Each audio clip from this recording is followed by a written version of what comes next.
আলহামদুলিল্লাহি রব্বিল আলামিন। সমস্ত প্রশংসা মালিক মহান আল্লাহ পাকের জন্য, যিনি সমগ্র বিশ্ব জগতের রব। পৃথিবীর সবাই যদি মহান আল্লাহকে প্রশংসা করে তাহলে আল্লাহ প্রশংসিত হন। আর পৃথিবীর কেউ যদি মহান আল্লাহকে প্রশংসা না করেন তাহলে আল্লাহ প্রশংসিত হবেন না। ব্যাপারটি এমন নয়। আর প্রশংসাতে দানের বিনিময় হতে হবে, ব্যাপারটি এমন নয়। প্রশংসা হচ্ছে আল্লাহ স্থায়ী। প্রশংসা আল্লাহ ভালোবাসেন। আল্লাহ সব প্রশংসিত। আপনি প্রশংসা করলেও আল্লাহ প্রশংসিত হবেন, প্রশংসা না করলেও আল্লাহ তাআলা প্রশংসিত হবেন। কারণ আল্লাহ তাআলা সব প্রশংসিত।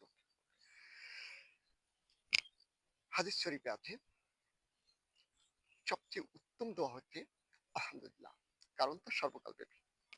আমি সর্বকাল ব্যাপী প্রশংসা করি। দেখুন, আহমাদুল্লাহ এর অর্থ হচ্ছে আমি আল্লাহ প্রশংসা করছি। এখানে শুধুমাত্র বর্তমান কালের সাথে সম্পৃক্ত রয়েছে এখানে।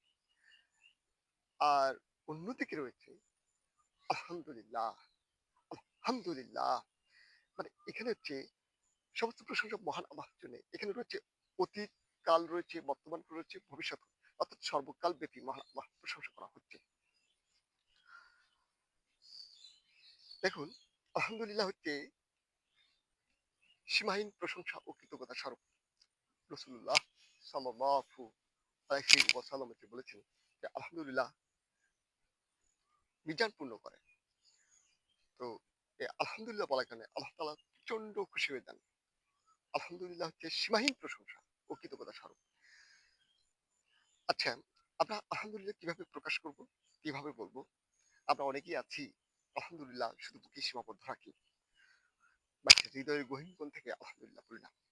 তো আলহামদুলিল্লাহ এভাবে প্রকাশ করা উচিত প্রত্যেক মানুষের ক্ষেত্রে, প্রত্যেক মুসলমানের ক্ষেত্রে, প্রত্যেক মানুষের ক্ষেত্রে, যে আমাদের অর্থাৎ মানুষের হৃদয়ের গহীন কোণ থেকে আবেগের উচ্ছ্বাসে উচ্ছ্বসিত হয়ে সমস্ত ভালোবাসা দিয়ে, সমস্ত হৃদয়ের শক্তি দিয়ে পৃথিবীর সবাইকে ভুলে গিয়ে এক মহান আল্লাহকে স্মরণ করে বলতে হবে আলহামদুলিল্লাহ, সমস্ত প্রশংসা মহান আল্লাহর জন্য।